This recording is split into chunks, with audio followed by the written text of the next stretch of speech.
Science is amazing. I think things are perceived by the public as amazing or as not amazing based on the storytelling that exists before it or that exists around it. If you think about religion, a lot of the religions that are being followed are followed mainly because of the stories that are being told around them or behind them. A lot of people, well, particularly in South Africa, a lot of young kids try to shy away from mathematics, from science, mainly because of the story that exists around it being difficult and tough. And it's interesting because, I mean, just about anything is tough, really. Of course, there are things that are less tough than others, but, things are really just generally tough. And I think it also sends out a wrong message that, we just generally are afraid of challenges, that we just like want the easy way out. Perhaps it's a reflection of where we are as a country in terms of our economy because we have never really pushed for people to push their limits and actually challenge themselves and actually go for that thing that actually seems to be the most difficult one, that path that is perhaps less taken.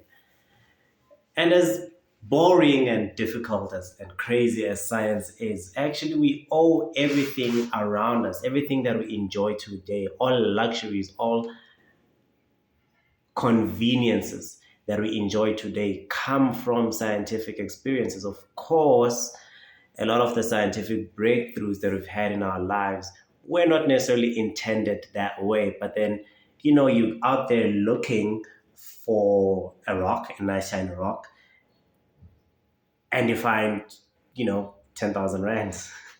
Sharp, sure, you didn't really find that rock you were looking for, but you did find something else of value that is actually useful.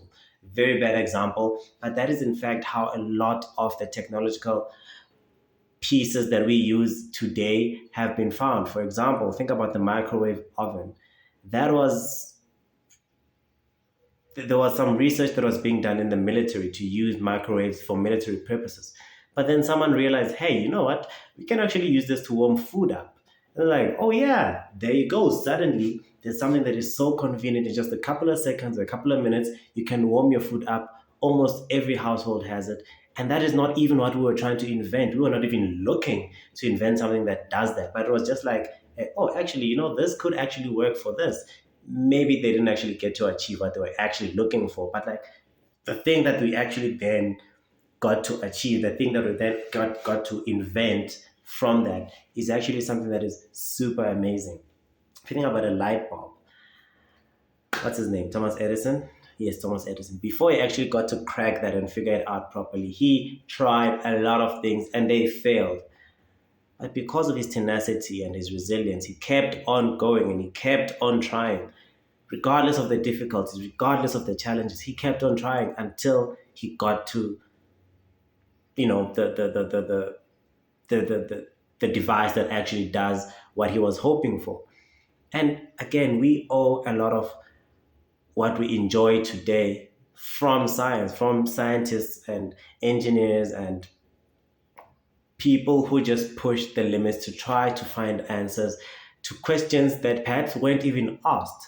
But then you are there and you get somewhere and you're like, I actually just found 10 more questions. But then I did answer one question, which is a great question that was never asked, but here's an answer. But then there's like 10 more questions. And let's now continue to pursue these questions. And we're here today. We have computers. We're watching each other on our phones. We're calling each other. Most of us don't even bother to understand how these things even work. I mean, it's a glass, but then I touch it, but then it feels that I'm touching and it's moving and like it's working at the same time. Like, how the heck does this thing work? And then I charge it and then it stays on for like a whole day.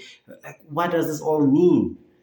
Like, I'm talking here, but then this thing can see me and it can record the audio and it can save it and send it somewhere else. And then everyone in the world can see it without even any connection to any, like, how the heck did we move from having to see someone in a big screen, or you have to have that cassette VHS, I think they call it. You have to have that big VHS player that you have to put in there and then rewind and forward, and then you can watch. To now, you just simply tap a few buttons on your phone, tablet, laptop, and you now have the whole film there without even having to have it physically. It's just there somehow. And then if you don't want it anymore, just press delete. it is an incredible feat, an incredible journey that we have gone through throughout the years that we don't even realize. Here's another very fascinating thing. It's in the science realm, but of course it's in the life realm, because life in all of it, life is the essence of life is science. In the 1960s, there's this guy who was asked by a geologist. This guy's a scientist, like, hey, can you please, we need you on this challenge. We need you to calculate the age of this rock. And once you calculate the age of this rock, you will essentially have calculated the age of the universe. The universe? Yes, the age of the universe. I think it's the universe, either the universe or the world, one or the other.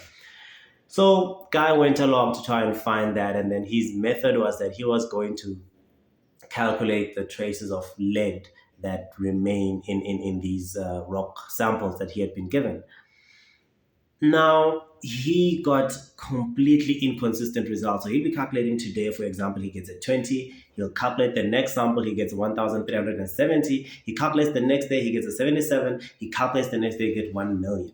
And I was like, this is not making sense. Why is there no correlation? Why is there no consistency in my results? And he did his best. He just tried a lot, tried so many things to try and figure out why is there actually so much inconsistency. He ended up building a clean room where there was no contamination from outside, and was able to find the age of the universe, which is 4.5 billion years, which is something that we learned, I think, in grade 6 or something, that the age of the universe is the age of the universe or the age of the world. Correct me there if I'm wrong, but it's 4.5 billion years old. That has been internationally accepted. But he then wondered, why is it that the whole world is so contaminated that I could not calculate this simple calculation outside? I had to actually build a special room where I could then calculate it. And he went on this endeavor where he started figuring out, why is there so much traces of lead around the world? He ended up finding out that petroleum companies, the guys that fuel our cars, actually added lead into the petrol, and lead was going out into the atmosphere. Seems like it's nothing, but it's actually a big deal. Lead is actually very, very dangerous. A lot of us today, a lot of you guys today, go out and you pour petrol and say, you see it's unleaded. You don't even know what that means. You don't even care.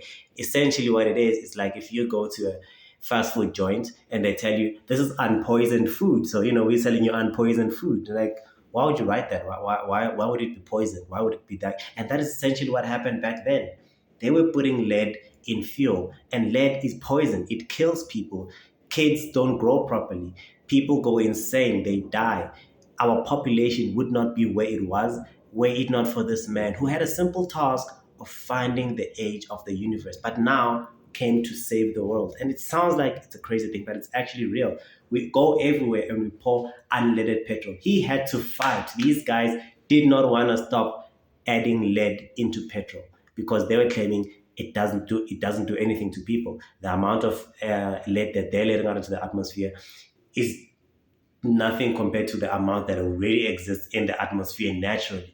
And he argued this, and it's just one man who just cared about humanity, and he used his scientific knowledge, which wasn't even the question he was asked, by the way. He was asked a totally different question. But then in finding that answer, he discovered other questions. He started to ask himself other questions, and he went on an entire endeavor to answer this question until he figured out that these are the culprits. We need to stop this. And these are things that are happening all over the world, by the way. As much as science is great, there's a lot of people who are using science for evil. It's just like a knife. How many knives are used as weapons? But knives are essential. We need knives to cut our bread. We need knives to cut our food. We need knives to cut stuff so that stuff can be usable. But then people can use them for bad. That does not mean, however, that we should stop the advancement of knives. This does not mean, however, that we should stop the advancement of science. That doesn't mean that we should stop getting people to be excited in science, because there's so much that can be achieved. There's so much that can be created from science. We're living now, we're going into an age of AI. That comes from technology, that comes from an engineering, that comes from science. None of it exists, none of it without the basics of science, because science is what helped us figure out that silicon is an important thing when it comes to electronics, figure out the binary stuff and all that stuff that's over there, which is so complicated. But it makes the world work. That is, the world is a much better place today because of all the technological advances, because of all the people who've risked their lives, because of all the lives that we have lost to science. The rest of us get to live much, much better.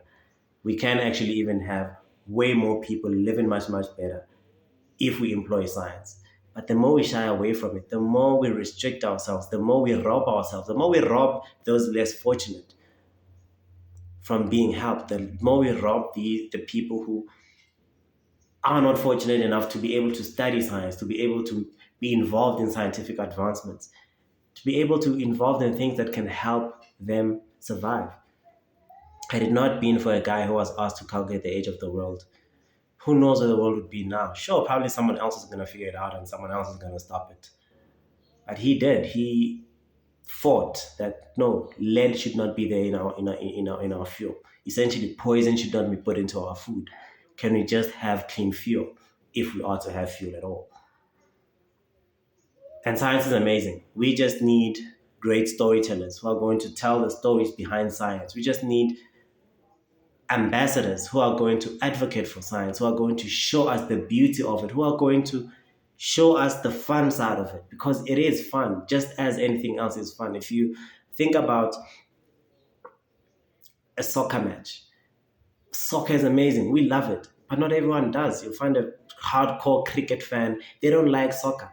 So it does not mean that we should now just think, okay, soccer is something. No, no, no, no, no. Let us try and bring it up so that people enjoy it, people understand it. Yes, sure, there's gonna be people who are gonna want to play cricket. There's gonna be people who are gonna want to play rugby. There's gonna be people who just not gonna want to go into sports at all. Same thing for science. There's gonna be people who are not gonna want to go into it. But can we not make it seem like it is the boring and most horrible thing and we should all be DJs and dancers and creators? No. Science is amazing. We live in this world we live in today because of science. People are able to push propaganda onto us because we don't understand the essentials of science, like its basic essentials. Like we're being told now, I don't think we're even being told, but we're suffering now from load shedding and all these horrible things that we're suffering in South Africa. And people are thinking that probably we're not smart enough to deal with these things. And like they're not difficult, they're actually easy. And based on what's happening, I think many people would not be pushed to want to be scientists because, like, hey, people have studied science, people have studied engineering, people have studied all these things, physics, yet people are struggling to give us electricity. And that is not it. That is not the case at all. This is just something else completely. But that's of course something for it. Completely different day. Let's just talk about that on another day. But science is amazing. They'll stop pushing people away from science. It's difficult, just as about anything else is. It's difficult. You don't have to get it the first time. You don't have to get it the second time. And by science, I actually include mathematics. I include history. I include physics. I include these things because all of them are science. You might not get it the first time. A lot of the people who are winning Nobel Prizes, who have made great breakthroughs, they weren't necessarily geniuses in school. They weren't the top learners in their schools. A lot of the people you can think of who actually went on to make great scientific discoveries, they were not the best of the best in their classes. But they loved it. They had the passion because someone somewhere, somehow they'd fallen in love with it. Someone had told them a great story about it, or somewhere, somehow they'd fallen. Like I fell in love with science when I was a kid. Like I saw the things that we could do, stuff that I'd see on National Geographic. I was like, no way, this is amazing. The world is an amazing place to live in because of all these things that we can do with all the resources that we have and all the lives that we can change and all the things that we can improve. And I don't want to see that go away. Of course, it's not going away. It's just, it's not. I understand that it's not. I just think that it is not being promoted. Not enough stories are being told about it as much as I would like to see it being told. There's not as much stories being shared about it. There's not enough promotion happening. Promotions being done about it. There's not enough investment, I believe anyway. Maybe I'm wrong. Going into it, especially in the South African space. I think there isn't, and I think that we need to put more into it. I think that we do. I think we stand to benefit so much from that. I think I've just been ranting for long enough. Thank you. Thank you so much for watching. And let's enjoy science. Let's enjoy science just as much as we enjoy everything else. Just not shun away from it and try to just do the easy stuff or what we think is easy anyway. Let's love it all. Numbers are not our enemies. Numbers are essentially actually very friendly. Numbers actually never lie. We just need to understand them and listen to them, and we'll see the beauty of how the world and the universe just works just on the mathematics. It's amazing. It's brilliant.